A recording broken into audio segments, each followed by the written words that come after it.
Unit third magnetism.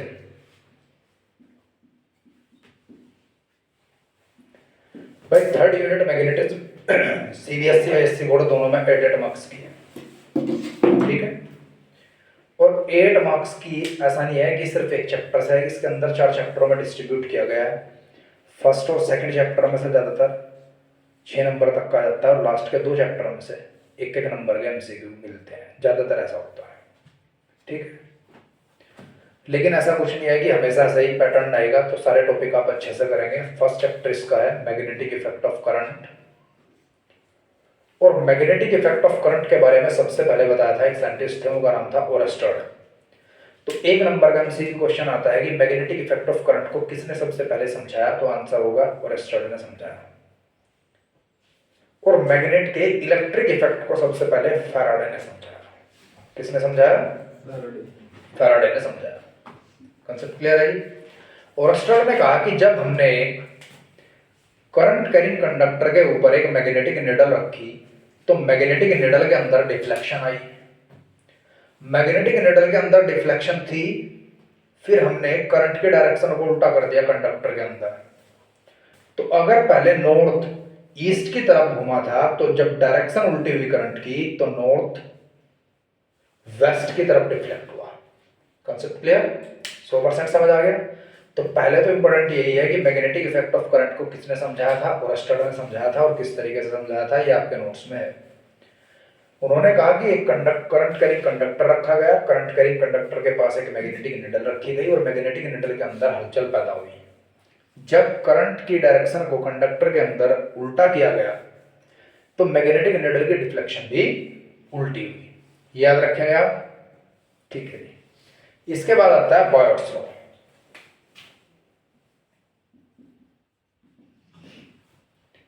ये आप सभी को आते हैं, Fleming left hand rule, right hand thumb rule, palm rule, ये सभी आप जानते हैं। एक बार देख लीजिए जरा, फ्लेमिंग लेफ्ट हैंड रूल क्या कहता है? अगर आप अपनी फर्स्ट फिंगर, सेकंड फिंगर और थंब को, जो लेफ्ट हैंड की है, म्यूचुअली परपेंडिकुलर स्ट्रेच करें और उस पर लिख लें FBI। सेकंड फिंगर को आप कंडक्टर के अंदर जिस डायरेक्शन में करंट है उस डायरेक्शन में रखें और इस फिंगर को, फर्स्ट फिंगर को आप उस पॉइंट की तरफ रखें जिस पॉइंट पर आपको मैग्नेटिक फील्ड दिया गया है। तब मैग्नेटिक फोर्स की डायरेक्शन में आपका थंब होगा automatically. Right hand thumb rule क्या कहता है? अगर आप एक करंट कैरिंग कंडक्टर को राइट हैंड में इस तरीके से पकड़ते हैं कि current in the direction of thumb, then the magnetic field lines, जो मैग्नेटिक फील्ड लाइंस उस मैग्नेटिक फील्ड की है जो करंट ने पैदा किया, जिसे ओरस्टेड ने बताया था, उसकी मैग्नेटिक फील्ड लाइंस आपकी कर्ड फिंगर की डायरेक्शन में होंगी। अगर करंट अपवर्ड डायरेक्शन में है तो magnetic field lines anti clockwise होंगी, और अगर वो डाउनवर्ड डायरेक्शन में है तो वो क्लॉकवाइज होंगी। और एंटी क्लॉकवाइज होंगी तो एंटी क्लॉकवाइज डायरेक्शन में आप इसी तरीके से एरो लगाएंगे और उसके बैक पॉइंट से बैक पॉइंट को जोड़ देंगे, तो ये बन गया नॉर्थ पोल। और जब क्लॉकवाइज डायरेक्शन में होंगी तब यहां होगा south pole. Concept clear all of you? 100% clear, ठीक है। अब बायोट्स लॉ क्या होता है? भाई बायोट्स लॉ ये कहता है, हमें एक मैग्नेटिक फील्ड के लिए एक बायोट्स लॉ दिया गया था। उन्होंने कहा कि आपके पास किसी भी शेप और साइज, पहली बात तो याद रखेंगे ये लॉ यूनिवर्सल है, किसी भी शेप और साइज के कंडक्टर के लिए जिसके अंदर करंट हो एप्लीकेबल होता है, ठीक है। ज्यादातर न्यूमेरिकल्स वेक्टर फॉर्म के इसी से करने हैं आपको, स्केलर फॉर्म के तो आसान होते हैं, वो आप एम्पियर सर्कुटल लॉ से भी कर लेते हैं, ठीक है जी।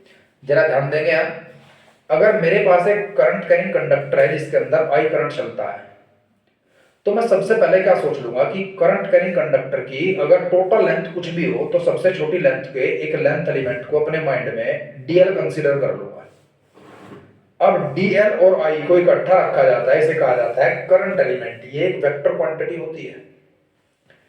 तो सबसे पहले देखेंगे कि पूरे वायर की जो लेंथ है वो कुछ भी हो, इस करंट एलिमेंट की लेंथ कितनी है? IDL। बायोट्स कहते हैं इस आइडियल करंट एलिमेंट के कारण किसी r दूरी पर, जहां डिस्प्लेसमेंट वेक्टर और करंट एलिमेंट के बीच का एंगल थीटा है, अगर कोई P पॉइंट आप रखते हैं तो वहां पर इस छोटे से करंट एलिमेंट के कारण एक छोटा सा मैग्नेटिक फील्ड पैदा होगा dB, which is directly proportional to ideal and inversely proportional to r square। ध्यान देंगे जितना करंट ज्यादा होगा, करंट से मैग्नेटिक मोमेंट बढ़ता है इलेक्ट्रॉन्स का, तो मैग्नेटिक फील्ड बढ़ता है। जितना dl ज्यादा होगा उतने नंबर ऑफ एटम्स ज्यादा होंगे, नंबर ऑफ एटम्स ज्यादा होंगे तो इलेक्ट्रॉन्स ज्यादा होंगे, और इलेक्ट्रॉन ही मैग्नेटिक मोमेंट को पैदा करते हैं, मैग्नेटिक प्रॉपर्टीज जनरेट करते हैं कंडक्टर के अंदर। तो dl बढ़ने से इसलिए भी मैग्नेटिक फील्ड बढ़ता है। अब इन्होंने कहा कि ये साइन थीटा के भी डायरेक्टली प्रोपोर्शनल होगा, और कॉम्बिनेशन फॉर्म में इसे इस तरीके से रखा गया I dl sine theta upon are square. अगर इस करंट एलिमेंट और इस पोजीशन के बीच परफेक्ट वैक्यूम है, तो इस परफेक्ट वैक्यूम में इस कांस्टेंट की वैल्यू आप क्या रखेंगे, म्यू नॉट बाय 4 पाई,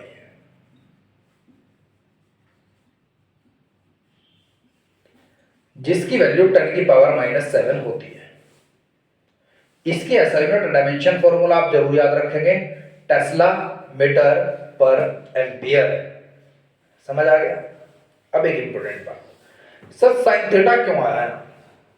हमारा एक टॉर्क का फॉर्मूला निकालते हैं जो इलेक्ट्रॉन को टॉर्क लगती है उसके मैग्नेटिक मोमेंट को पैदा करने के लिए। टॉर्क का formula magnetic moment into magnetic field into sine theta. Sine theta जितना ज्यादा होता है रोटेशनल फोर्स टॉर्क उतना ही अधिक होता है, और जितने इलेक्ट्रॉन्स अपनी एक्सिस पर स्पिन करते हैं उतना ही ज्यादा मैग्नेटिक कैरेक्टरिस्टिक्स बढ़ती हैं। That's why magnetic field is directly proportional to the sine theta. याद रखेंगे, ठीक है। अब बायोट लॉ की बात करते हैं थोड़ा सा, ताकि इससे रिलेटेड कोई भी कंसेप्चुअल क्वेश्चन हो तो वो आप अटेम्प्ट कर लें आसानी से। अब इसे वेक्टर फॉर्म में किस तरीके से लिखते हैं? वेक्टर फॉर्म में लिखने के लिए आप याद रखेंगे, वेक्टर फॉर्म में कभी भी कब होगा कंसेप्ट, कोई भी फॉर्मूला वेक्टर फॉर्म में कब होगा, या तो वहां आपको प्रोडक्ट में डॉट प्रोडक्ट दिखाई दे या तो क्रॉस प्रोडक्ट। लेकिन डॉट प्रोडक्ट जो दोनों का होता है वो स्केलर में होता है, dot product of two vector always be scalar. तो फिर एक साइड स्केलर होगी। अब इधर क्या है, मैग्नेटिक फील्ड है, समझ गए, जो कि वेक्टर क्वांटिटी है। तो इस तरफ क्रॉस प्रोडक्ट आना चाहिए दो वेक्टर क्वांटिटीज के बीच, तब जाके वेक्टर के अंदर कन्वर्ट होगा। तो dB किसके बराबर है, mu naught 4 pi I dl sine theta upon are square. मैंने ध्यान दिया कि ये साइन थीटा जो है, इसका जो थीटा है ये किन दो वेक्टर क्वांटिटीज के बीच है, तो पता चला था ये आइडियल एंड आर वेक्टर के बीच के एंगल को कहा जाता है।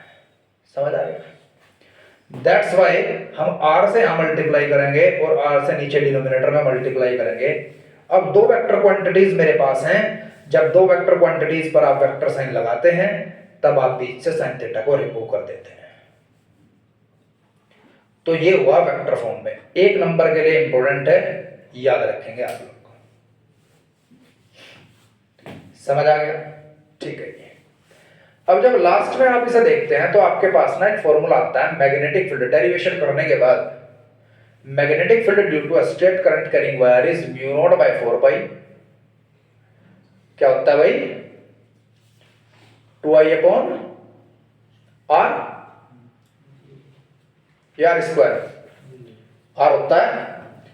अब एक चीज ध्यान दो आप, अगर इस फॉर्मूले को कहीं लगाना है तो ये सिंपल क्वेश्चन में तो लग सकता है जहां आपको लेंथ ना गिवन हो या 1 मीटर लेंथ गिवन हो। समझ रहे ना मेरी बात। अगर आपको करंट एलिमेंट गिवन होगा तो आप न्यूमेरिकल यहां से करेंगे। आपको मैंने क्वेश्चन कराया था कि मेरे पास एक वायर है जिसका करंट एलिमेंट 0.3 मीटर का था, उसके अंदर 5 एम्पियर करंट चलता था, और आपसे कहा गया था कि परपेंडिकुलर डायरेक्शन में, समझ गया पहली बात, परपेंडिकुलर डायरेक्शन में 3 सेंटीमीटर दूरी पर कितना मैग्नेटिक फील्ड डेवलप करेगा। तो उसमें क्या करना था जरा ध्यान देंगे। इसकी वैल्यू फिक्स है 10 की पावर -7, आई ये दे दिया गया, करंट एलिमेंट ये दे दिया गया, दोनों के प्रोडक्ट को आप यहां रखेंगे। और डायरेक्शन आपको दी गई थी कि अलोंग एक्स एक्सिस, वो एक्स की तरफ था। ठीक है, तो करंट एलिमेंट जिस तरफ होगा आई कैप आ गया यहाँ, फिर वाई एक्सिस की तरफ आपको बी पॉइंट दे दिया गया तो जे कैप आ जाएगा। समझ गए?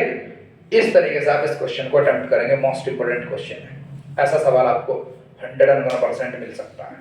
एमसीक्यू का तो जरूरी मिल सकता है, याद रखेंगे उम्मीद।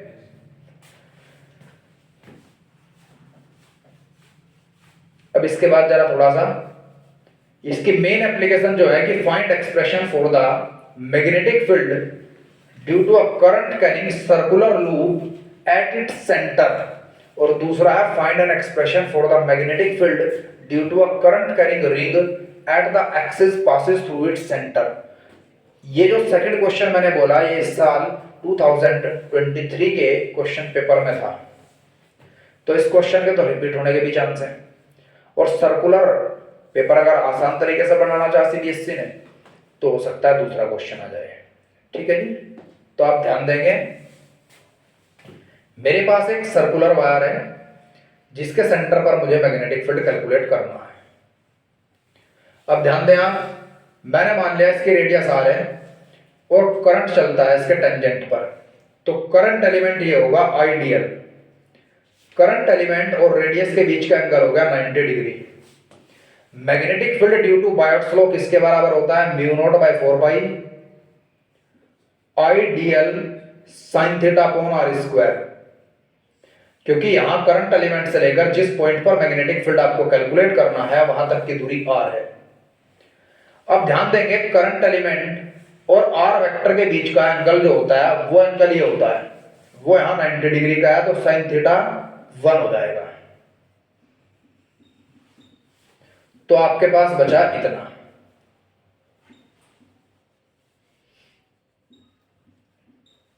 ठीक है जी, समझ आ गया? इसके बाद अब ये सिर्फ इतने एलिमेंट के कारण जो मैग्नेटिक फील्ड यहां डेवलप हुआ है उस वो वैल्यू है। अब टोटल लेंथ वायर की कितनी है? यहां से लेकर के यहां तक 2 पाई आर तक। मिनिमम लेंथ कितनी है? 0। तो 0 से लेकर के 2 पाई आर तक आप इसका इंटीग्रेशन करेंगे और मैग्नेटिक फील्ड पूरा आपको प्राप्त होगा। 4 पाई constant I R square DL को आप 0 से लेकर 2 पाई आर तक इंटीग्रेट करेंगे। जब लेंथ 0 थी तो मैग्नेटिक फील्ड 0 था, जब पूरी 2 पाई आर हो जाएगी तो मैग्नेटिक फील्ड भी b हो जाएगा। dv का integration b mu naught I upon 4 pi r square, और dl का इंटीग्रेशन l, एक बार अपर लिमिट रखी माइनस लोअर लिमिट, तो b इज इक्वल्स टू किसके बराबर आया भाई? म्यू नॉट आई, एक आर से एक आर कैंसिल, पाई से पाई कैंसिल, तो 2 आर। समझ आ गया? जब हम एक स्ट्रेट करंट कैरिंग वायर की बात करते हैं, वैसे तो उसका डेरिवेशन सिलेबस में नहीं लेकिन उसके कंसेप्चुअल क्वेश्चन सिलेबस में आएंगे, तो याद रखेंगे मेरे पास एक स्ट्रेट वायर है। जिस स्ट्रेट वायर से किसी पी पॉइंट तक की दूरी को मैंने आर कंसीडर किया है, तो आप याद रखेंगे जो पी पॉइंट होगा आपको वायर के दोनों एंड पर वहां से एक एंगल डालना है दोनों तरफ। एक एंगल को आप φ1 मान लीजिएगा और दूसरे एंगल को आप φ2 मान लीजिएगा। मान लिया, ताकि वो एंगल पूरी की पूरी लेंथ को कवर कर ले। समझ आ गया? कोई दिक्कत? ठीक है। अब जो आपके पास मैग्नेटिक फील्ड होगा इस करंट एलिमेंट के कारण, ठीक है, करंट एलिमेंट मैंने यहां कंसीडर किया है आईडीएल, और ये दूरी मेरे पास मान लीजिए x है और ये एंगल थीटा है। समझ आ गया? ये मिनिमम डिस्टेंस स्मॉल आर है। तो मैग्नेटिक फील्ड आपके पास आएगा mu naught I upon 4 pi R sine φ2 plus sine φ1। ये आपके पास मैग्नेटिक फील्ड आएगा। आपको डायरेक्ट फॉर्मूला याद रख लेना है क्योंकि सीबीएसई या आईसीएसई बोर्ड में इसका डेरिवेशन इस साल नहीं है। अब ध्यान देंगे, इस पे कंसेप्चुअल क्वेश्चन आएगा। पहला question, if the length of the wire is infinite, अगर वायर की लेंथ इनफाइनाइट है, जरा दिमाग लगा, अगर वायर की लेंथ इनफाइनाइट है तो ये दोनों एंगल लगभग पूरे खुल जाएंगे, 89 डिग्री से भी ज्यादा, लगभग 90। तो अगर कभी भी आपको वायर इनफाइनाइट कहा जाए तो आप φ1 और φ2 की वैल्यू दोनों को 90 डिग्री रखेंगे। sin 91 यहां से आया 2 से 2 कट गया, 4 कट गया, तो आपके पास स्ट्रेट करंट कैरिंग वायर के कारण इतना मैग्नेटिक फील्ड आया जिसकी लेंथ इनफाइनाइट है। अगर लेंथ इनफाइनाइट नहीं है और आपको न्यूमेरिकल में कहा जाता है कि due to straight current carrying wire magnetic field कितना होता है, तो भी आप यही आंसर टिक करेंगे। वजह क्या है? अगर एक वायर है तो उसकी लेंथ को उस डिस्टेंस के रेस्पेक्ट में इनफाइनाइट ही कंसीडर किया जाता है जितनी दूरी तक उसके अंदर करंट होने पर वो मैग्नेटिक फील्ड को पैदा कर सकता है। समझ आ गया? एक वायर के अंदर जो करंट है वो करंट कितनी दूरी तक मैग्नेटिक फील्ड को पैदा कर सकता है, वो दूरी लेंथ ऑफ द वायर के रेस्पेक्ट में हमेशा ही लगभग 0 के आसपास, मतलब नेग्लिजिबल होती है। समझ आ गया? अब सेकंड पॉइंट, आपको कह दिया गया ये पी पॉइंट बहुत ही नजदीक है वायर के, यहां पर मैग्नेटिक फील्ड निकालिए। If P point is very near to the centre of the wire, calculate the magnetic field. जब ये बहुत ही नजदीक होगा, मैं इसे यहां से देखना स्टार्ट करूं दीवार को तो कोई एंगल बना, लेकिन अगर मैं बिल्कुल इसके नजदीक पहुंच गया तो लगभग 90 डिग्री का एंगल बना। तो जब ये पी पॉइंट वायर के बिल्कुल सेंटर के करीब होगा, ऐसी सिचुएशन में इसके दोनों एंगल ही 90 डिग्री बनेंगे और सेम ही आंसर होगा। समझ आ गया? पक्का? ठीक है। अब आपको कहा जाता है कि पी पॉइंट वायर के एक एंड की तरफ है, तो दूसरा एंगल तो 90 डिग्री हो जाएगा, जो पूरा खुला वो तो हो गया 90 और दूसरा खत्म हो गया। तो एक एंगल 90 डिग्री हो गया और दूसरा खत्म हो गया, ये तो हो गया 0, sin 0 0 और sin 91। तो एक स्ट्रेट करंट कैरिंग वायर के कारण उसके एक एंड पर इतना मैग्नेटिक फील्ड होता है और उसके सेंटर पर इतना मैग्नेटिक फील्ड होता है। तो सेंटर का मैग्नेटिक फील्ड याद रखिएगा डबल होता है as compare to the one end. कोई दिक्कत यहां तक? Magnetic field due to straight current carrying wire at its centre is double as compare to the one end. ठीक है जी? ठीक है। अब इसके बाद की बात करते हैं थोड़ा सा।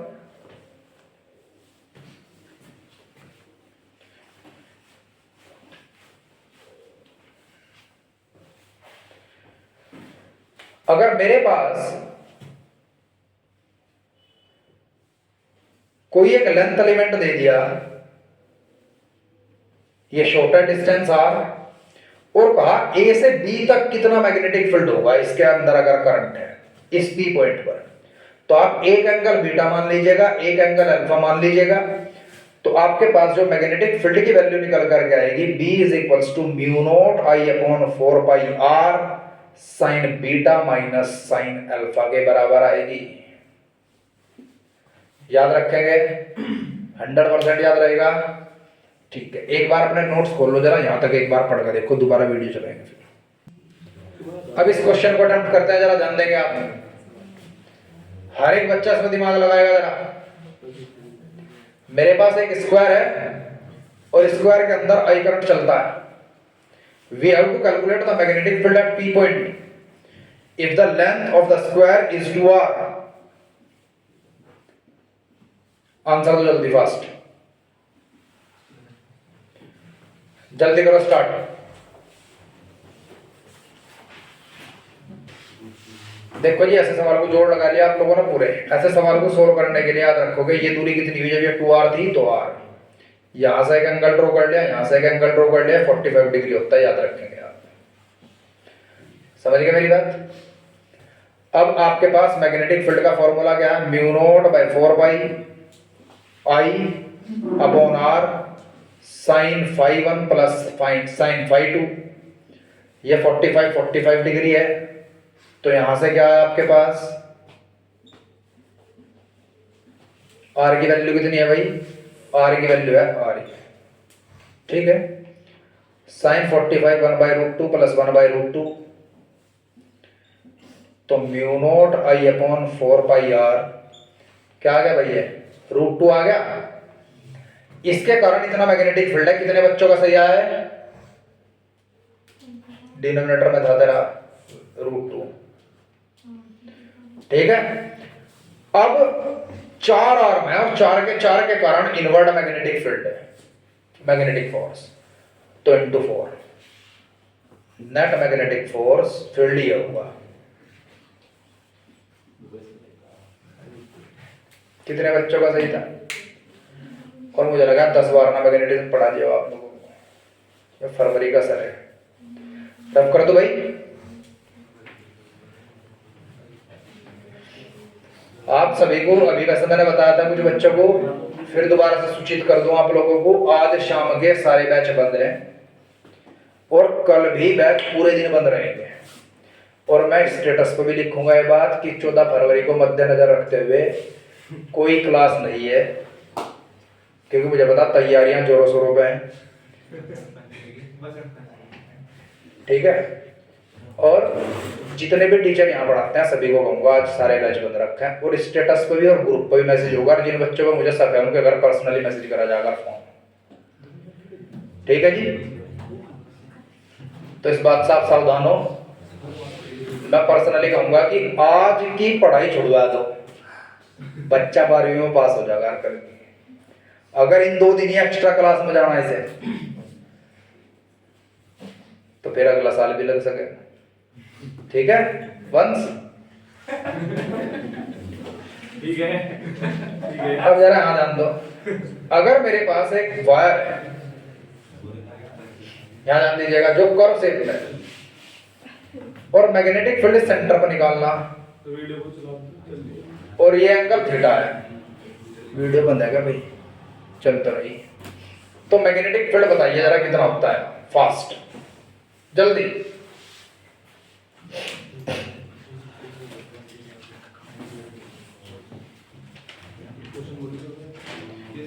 मैं सिर्फ इस सेक्टर के कारण इस पी पॉइंट पर मैग्नेटिक फील्ड निकालना चाहता हूं, जहां दूरी r है, तो मैग्नेटिक फील्ड कितना होगा?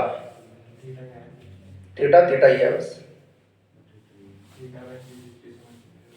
उसे आप 2 पाई, वेरी गुड।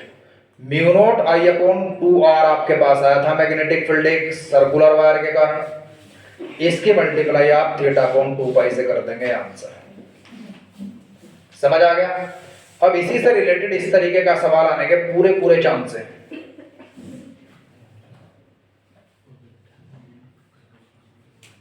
किस पी पॉइंट पर मैग्नेटिक फील्ड कैलकुलेट कीजिए। अगर इसके अंदर आई करंट चलता है, यहां तक की दूरी r है, ये 2r है और ये 3r है, और ये एंगल 30 डिग्री है, तो इस तरीके का सवाल आप निकाल सकते हैं। ये इंपॉर्टेंट क्वेश्चन है, जरूर करके जाएंगे इस तरीके का क्वेश्चन, आपके नोट्स में मिल जाएगा, ठीक है जी, समझ आ गया। अब बायोट्स लॉ की सेकंड एप्लीकेशन मैं इंपॉर्टेंट मानता हूं, क्योंकि लास्ट ईयर ही आई थी, क्वेश्चन पेपर में रिपीट होते हैं क्वेश्चन, ऐसी बात नहीं, 1-2 क्वेश्चन तो रिपीट हो जाता है। आप ना पिछले 2021 के दोनों कर लो आप क्वेश्चन पेपर, जो उसमें एमसीक्यू थे 22-23, लेकिन साथ साथ इनके कंपार्टमेंट के पेपर कर लो, हर एक सब्जेक्ट के।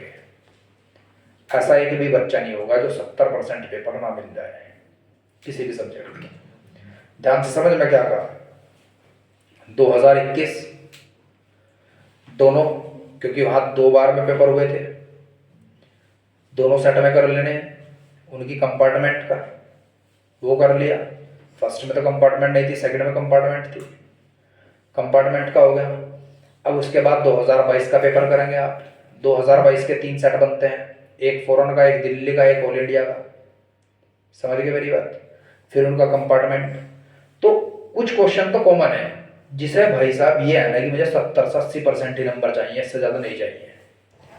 आपके अभी बहुत दिन बचे हैं, एक दिन में बंदा कम से कम हर सब्जेक्ट का एक सेट निपटा देगा। आज बैठ जाओ लेकर के, ठीक है, 2 दिन की छुट्टियों का आनंद लो पढ़ाई में, और कल शाम तक, परसों सुबह तक ये आप खत्म कर दो, ठीक है जी, समझ आया। 3 सेट है, 3 के 3 साल के पेपर, परसों सुबह खत्म कर गया हो गए, समझ आ गया। एक भी बच्चा ऐसा नहीं जिसके 70 नंबर से कम हो गए किसी भी सब्जेक्ट में।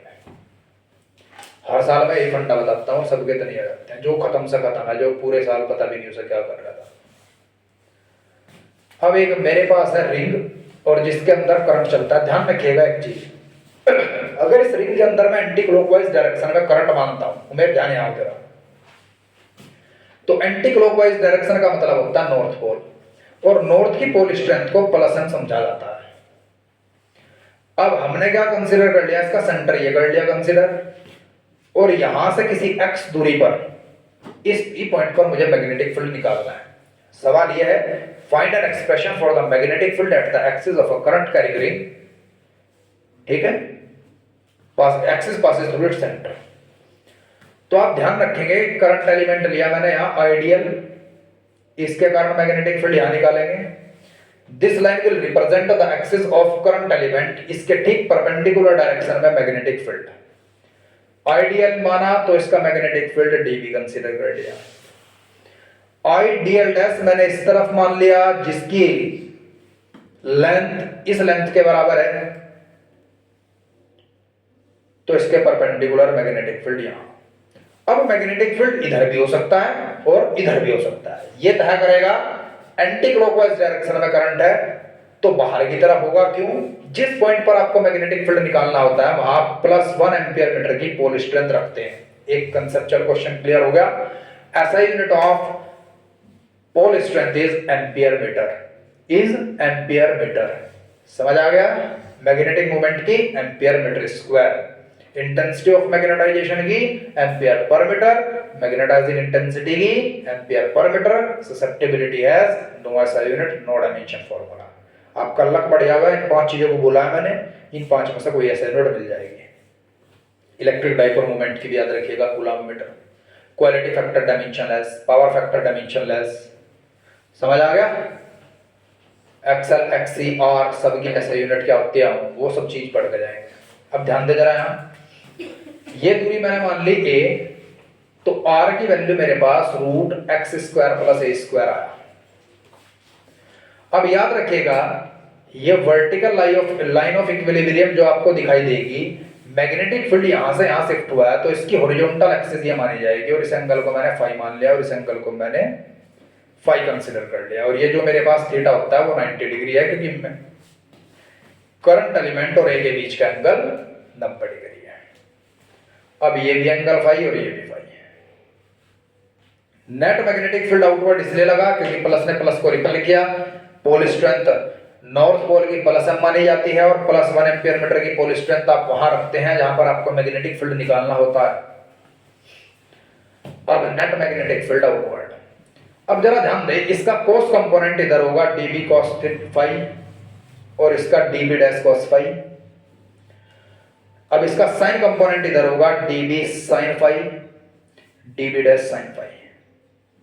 अब आप ध्यान देंगे, magnitude of current element, this current element is same, so magnitude of magnetic field dB and dB will be same। Phi भी सेम, तो ये दोनों इक्वल एंड अपोजिट हैं तो कैंसिल हो गए, और नेट मैग्नेटिक फील्ड किसके बराबर हुआ? इन दोनों के सम के बराबर हुआ। मैग्नेटिक फील्ड का फॉर्मूला मेरे पास क्या था? μ0/4πIdl sin theta upon r², और r² की जगह क्या आएगा? x² + a², रूट से स्क्वायर कट गया। थीटा की वैल्यू 90 डिग्री, तो इट इज dB, और नेट मैग्नेटिक फील्ड किसके बराबर है आपके पास? Twice of dB sin phi, क्योंकि ये भी दोनों बराबर है। इस 2 की मल्टीप्लाई आप ऊपर करेंगे, जरा ध्यान देंगे, पहले 0 से पाई a तक टोटल सर्कमफ्रेंस 2πr, हमने a कंसीडर किया तो 2πa,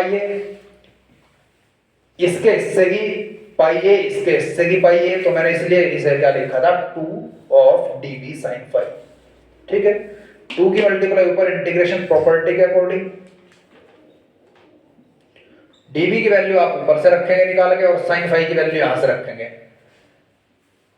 परपेंडिकुलर अपॉन हाइपोटेन्यूज, आपका डेरिवेशन हो जाएगा।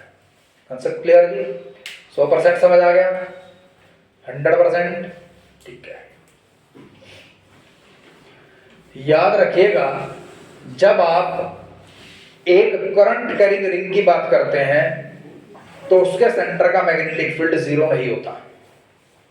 और जब आप एक चार्ज कैरिंग रिंग की बात करते हैं तो उसके सेंटर का इलेक्ट्रिक फील्ड जीरो होता है। समझ आ गया? ये बात आप याद रखेंगे जरूर। इसके बाद इस तरीके के क्वेश्चंस होंगे कि मेरे पास अगर दो रिंग है, एक एक्सिस पर रखी है, यहां ध्यान दे, ये ऐसा सवाल बहुत इंपॉर्टेंट है 3 नंबर के लिए।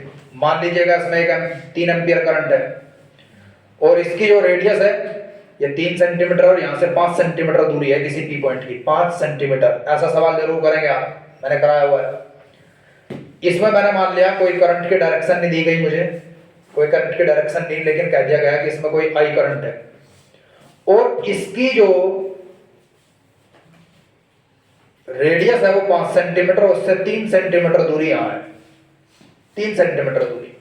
कहा कि इस पी पॉइंट का मैग्नेटिक फील्ड जीरो है, तो इस आई की वैल्यू फाइंड कीजिएगा।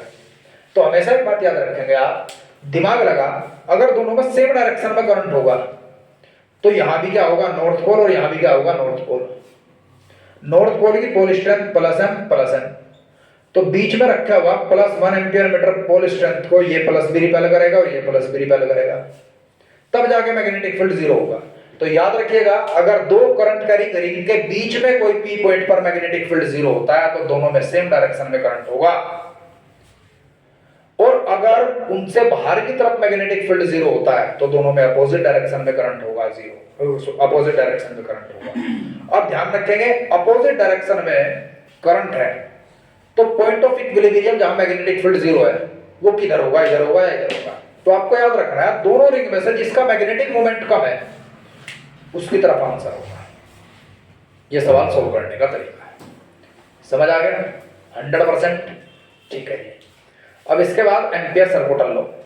एम्पियर सर्कुटल लॉ मोस्ट इंपोर्टेंट है। ये कहा जाता है कि एम्पियर सर्कुटल लॉ को बायोट्स लॉ से प्रूफ करो, और बच्चे डर जाए, अरे भाई साहब जो आपको मैथमेटिकल एक्सप्रेशन लिखवाया गया है वही बायोट्स लॉ से एम्पियर सर्कुटल लॉ का प्रूफ है।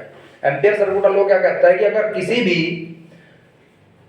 क्लोज पाथ पर आई करंट चलता है, क्या आई करंट चलता है, मान लीजिए आई करंट चला और उसका करंट एलिमेंट होगा आइडियल, तो इसके जस्ट परपेंडिकुलर एक मैग्नेटिक फील्ड लाइन इंटीग्रल भी डेवलप होगा। वो magnetic field line integral current का म्यू नॉट टाइम्स होगा। समझ आ गया? 100%। ये आप याद रखेंगे कि अगर किसी भी क्लोज पाथ पर कोई आई करंट चलता है तो करंट है तो करंट एलिमेंट भी है आइडियल, और आइडियल है जब आई के परपेंडिकुलर मैग्नेटिक फील्ड है तो आइडियल के परपेंडिकुलर भी बीडीएल है। तो वो जो बीडीएल है वो mu naught times to the total current in the close path है। समझ आ गया? इसका प्रूफ करेंगे आप अच्छे से। दो इंपोर्टेंट डेरिवेशन लगते हैं इसके मुझे, एक तो सोलिनॉइड, वो करके जाओगे आप, और एक लगता है find an expression for the magnetic field due to a current carrying uniform cylinder. अब इस डेरिवेशन को समझने के लिए जरा ध्यान देंगे। अगर आपको स्पेशली ये कहा जाता है due to a current carrying conducting cylinder, अगर कंडक्टिंग वर्ड है तो आप उसे कंडक्टर कंसीडर करेंगे, अदरवाइज अगर लिखा नहीं आया तो आप उसे इंसुलेटिंग सिलेंडर के लिए डेरिवेशन को करेंगे। दोनों में फर्क क्या है? कंडक्टर के अंदर स्किन इफेक्ट के कारण कोई भी करंट नहीं होता, क्योंकि कोई भी चार्ज नहीं होता, इसलिए कोई भी मैग्नेटिक फील्ड नहीं होता। समझ आ गया हर बच्चा? ठीक है। क्या है भाई, कंडक्टर के अंदर एटम्स ही नहीं है तो चार्ज नहीं है, तो करंट नहीं है तो मैग्नेटिक फील्ड भी नहीं है। तो अगर कंडक्टिंग एलिमेंट रहा तो मैग्नेटिक फील्ड अंदर जीरो, सरफेस पर मैग्नेटिक फील्ड होगा और आउटसाइड मैग्नेटिक फील्ड होगा। तो इसका जो ग्राफ बनता है मैग्नेटिक फील्ड के बीच और रेडियस के बीच, वो इस तरीके से बनता है, अंदर मैग्नेटिक फील्ड जीरो। और जब आप एक इंसुलेटिंग मेटेलिक सिलेंडर लेते हैं तब इस तरीके से बनता है। दोनों डेरिवेशन आप अच्छे से करके जाएंगे 101%। इस वीडियो में मैं सिर्फ इंपॉर्टेंट बात डिस्कस कर रहा है, ये नहीं कि चैप्टर पढ़ा रहा। समझ आ गया? यही बात हुई थी आपकी मेरे से कि थोड़ा स्पीडली बताइए ताकि अपन घर जाके कर लें अच्छे से दोबारा। ठीक है। अब इसके बाद क्या इंपॉर्टेंट है भाई? सोलिनॉइड। सोलिनॉइड क्या है? अगर हेलिकल पाथ पर आप इंसुलेटेड मेटेलिक वायर को बाउंड कर दे जिसके अंदर करंट है और उसके नंबर ऑफ टर्न्स बहुत ज्यादा हो